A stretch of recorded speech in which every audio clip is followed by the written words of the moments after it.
नमस्कार दोस्तों, दिल से स्वागत है हमारे इस मोटिवेशनल लिनय यूट्यूब चैनल में। तो दोस्तों, बिना देरी किए वीडियो को शुरू करते हैं। एक गुरु समुद्र तट पर अपना आश्रम बनाकर रहते थे। वह प्रतिदिन शाम को आश्रम के बाहर खड़ा होकर समुद्र के ऊपर उड़ते हुए बाजों को बड़े ध्यान से देखता था। एक शाम हमेशा की तरह वह समुद्र के किनारे खड़ा होकर एक बाज को उड़ते हुए देख रहा था। अब उनके आश्रम के कुछ छात्र उनके पास आकर खड़े हो गए और वे सभी भी उड़ते हुए बाज को देखने लगे। कुछ देर तक बाज को देखने के बाद एक छात्र ने गुरु से पूछा, गुरुदेव, आप हर शाम इन उड़ते हुए पक्षियों को क्यों देखते हैं? शिष्य का यह प्रश्न सुनकर गुरु कुछ देर तक चुप रहे। फिर अचानक उन्होंने कहा, जिंदगी में कुछ बनना है तो बाज बनना होगा। कभी भी तोता न बने, क्योंकि तोता बहुत बोलता है लेकिन कभी ऊंचा नहीं उड़ पाता। लेकिन बाज हमेशा शांत रहता है, लेकिन उसमें आसमान छूने की क्षमता भी होती है। गुरु ने आगे कहा, आज मैं तुम्हें बाज के जीवन की 8 ऐसी बातें बताऊंगा जो हर मनुष्य को बाज से सीखनी चाहिए। इन 8 बातों में जीवन की बड़ी सीख छिपी है। पहली सीख, एकाग्रता। बाज को जब भी शिकार करना होता है तो वह एक बार अपना शिकार जरूर तय करती है, फिर वह किसी अन्य शिकार को नजरअंदाज कर देता है। शिकार का आकार उससे छोटा या उससे कई गुना बड़ा होता है। एक बार शिकार का चयन करने के बाद उसकी हर गतिविधि पर बारीकी से नजर रखी जाती है। यदि किसी मछली का शिकार करना है तो वह समुद्र की हर मछली को अपना नहीं बनाता शिकार करना, बल्कि यह एक ही मछली को अपना शिकार बनाता है। फिर वह उसकी हर हरकत पर नजर रखता है कि वह सतह पर कब आती है और कितनी देर तक वहां रहती है। ठीक उसके बाद कितनी देर तक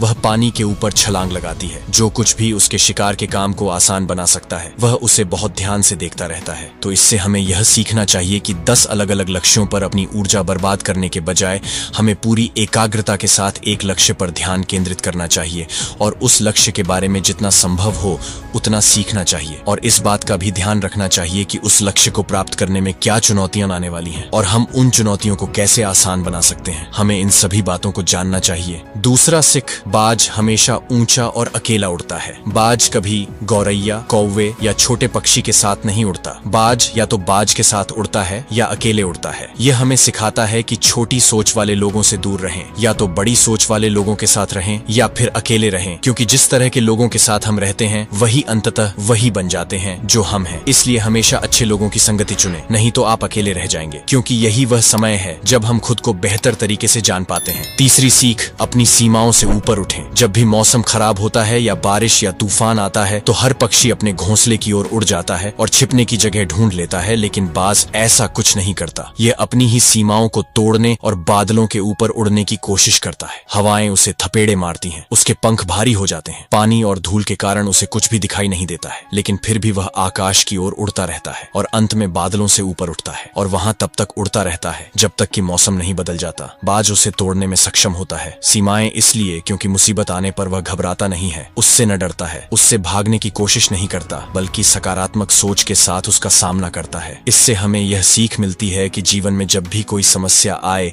तो उससे भागना नहीं चाहिए, उनसे बचने की कोशिश न करें, बल्कि अपनी आंखों से समस्या का सामना करें और तब तक उसका सामना करें जब तक वह समस्या पूरी तरह खत्म न हो जाए। और यह तभी संभव है जब मनुष्य सकारात्मक सोच और सकारात्मक दृष्टिकोण के साथ समस्या का समाधान करे। चौथी सीख, अपने कंफर्ट जोन से बाहर निकलें। बाज कभी भी अपने घोंसले में घास के नरम तिनके नहीं रखता है और जो तिनके नरम हो जाते हैं वह उन्हें बाहर निकालकर फेंक देता है। वह ऐसा इसलिए करता है क्योंकि उसमें घोंसले से बाहर निकलकर शिकार करने का जुनून होता है और उसके बच्चे आलसी नहीं बनते। वे लगातार घोंसले से बाहर निकलने के बारे में सोचते रहते हैं, उड़ने की कोशिश करते रहते हैं और जितनी जल्दी हो सके अपनी रक्षा करना सीख लेते हैं। इसीलिए वह ऐसा नहीं करने देते। एंडरग्रास एक दिन के लिए अपने घुटनों पर रहते हैं, लेकिन दूसरी ओर हम इंसान हैं जो बड़े लक्ष्य हासिल करना चाहते हैं, लेकिन हम अपना आराम भी नहीं छोड़ना चाहते। हम हर दिन अपना सर्वश्रेष्ठ प्रयास करते हैं। अपने घर, अपने कमरे, अपने जीवन को और भी अधिक आरामदायक चीजों से भरने के लिए, हम अपने जीवन को और अधिक आरामदायक बनाने के लिए सब कुछ करते हैं। हम आराम को महत्व देते हैं। तो जीवन में यह घटना बाज हमें एक सबक सिखाता है कि अपना आराम छोड़ो, क्योंकि जहां आराम है वहां विकास नहीं होता है। खुद को हर दिन थोड़ा कठिन समय से गुजरने दो, क्योंकि यही वह है जो हमें मजबूत बनाता है और जीवन में आगे बढ़ता है। छठा सीख, बाज कभी मरा हुआ शिकार नहीं खाता, वह हमेशा जीवित शिकार का शिकार करता है। इससे हमें यह सीख मिलती है कि हमें कभी भी अतीत में नहीं रहना चाहिए। अपने अतीत में किसी को अपना अतीत लेकर नहीं घूमना चाहिए। मन में सफलताएं और असफलताएं, हमारा अतीत अतीत मर चुका है, अब यह कभी वापस नहीं आएगा। इसलिए अपने मृत सड़े हुए अतीत के विचारों पर ध्यान न दें और अपने आने वाले नए जीवन पर ध्यान केंद्रित करें। अपनी पुरानी यादों को छोड़ दें जो आपको परेशान करती हैं, क्योंकि वे अतीत हैं जो अतीत में हैं। इसे वर्तमान में लाओ, क्योंकि एक बार जब आपका अतीत आपके वर्तमान में आ जाता है तो आपका अतीत आपको कभी भी वर्तमान में जीने नहीं देगा। भले ही आपके अतीत में आपके साथ कितना भी बुरा हुआ हो, वह मर चुका है। इसलिए उस बाज की तरह बने जो कभी मरी हुई चीजों को नहीं खाता। 7वां सीख, साहस। इसे अकेले जाने के लिए बाज हमेशा अकेले ही शिकार करता है। शायद उसे भी पता है कि भीड़ हिम्मत तो देती है, लेकिन हमारी हिम्मत छीन लेती है। जो अपने लक्ष्य के लिए अकेला ही निकल पड़ता है, उससे अधिक साहस शायद ही किसी और में हो। बाज कभी दूसरे बाज की मदद नहीं लेता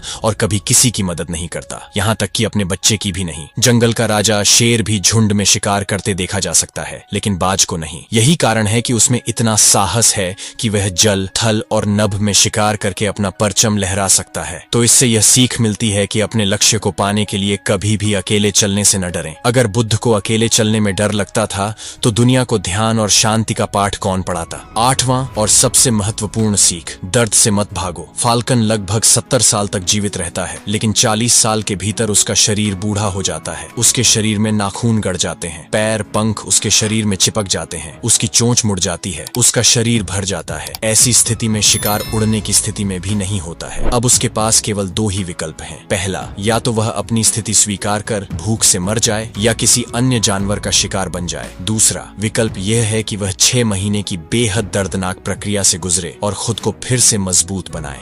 लेकिन बाज तो है ही, बाज यह बाद वाले को चुनता है। इसके लिए वह खुद को एक बहुत ऊंचे और एकांत पहाड़ पर ले जाता है, जहां वह पहले अपने विचारों के साथ अपने सभी पंख काट देता है और उन्हें दूर फेंक देता है। फिर चट्टान को लात मारता है और उसके पंजे तोड़ देता है। फिर उसी चट्टान पर अपनी चोंच मारता है और इस खूनी अवस्था में यह खुद को दूसरे जानवरों से छुपा लेता है। अगले 6 महीनों तक वह ऐसी दर्दनाक स्थिति से गुजरता है और एक नई चोंच, नए पंख और नए पंजे के बढ़ने का इंतजार करता है। 6 महीने के इस दर्दनाक समय के बाद जब उसके पंजे नहीं बल्कि नए पंख उगाते हैं और एक नई चोंच आती है, तब वह अपना नया जीवन शुरू करता है और शिकार पर निकल जाता है और अगले 30 वर्षों तक फिर से शासन करता है। यह हमें सिखाता है कि जब समय आता है तो हमें कुछ नया पाने के लिए अपनी कुछ पुरानी आदतों को छोड़ना पड़ता है, चाहे इसे छोड़ना कितना भी मुश्किल क्यों ना हो, चाहे यह प्रक्रिया कितनी भी दर्दनाक क्यों ना हो। उसके लिए ऐसी चीजें छोड़ना जो हम पर बोझ डालती हैं, जो हमें रोकती हैं, जिनका हमारे जीवन में कोई उपयोग नहीं है, उन्हें छोड़ देना ही बेहतर है। गुरु ने आगे कहा, तो बाज से सीखने लायक ये 8 बातें थीं जो जीवन भर आपके काम आएंगी। शिष्यों ने कहा कि गुरु, हमने कभी नहीं सोचा था कि बाज जैसा पक्षी भी हो सकता है, इतना कुछ सीख सकते हैं। इसके बाद सभी शिष्यों ने भिक्षु को धन्यवाद दिया और अपने काम पर वापस चले गए। दोस्तों, मुझे उम्मीद है कि आपको इस कहानी से बहुत कुछ सीखने को मिला होगा और ये कहानी भी आपको अच्छा लगा होगा। अगर अच्छा लगा है तो वीडियो को लाइक और चैनल को सब्सक्राइब कर दीजिए। धन्यवाद।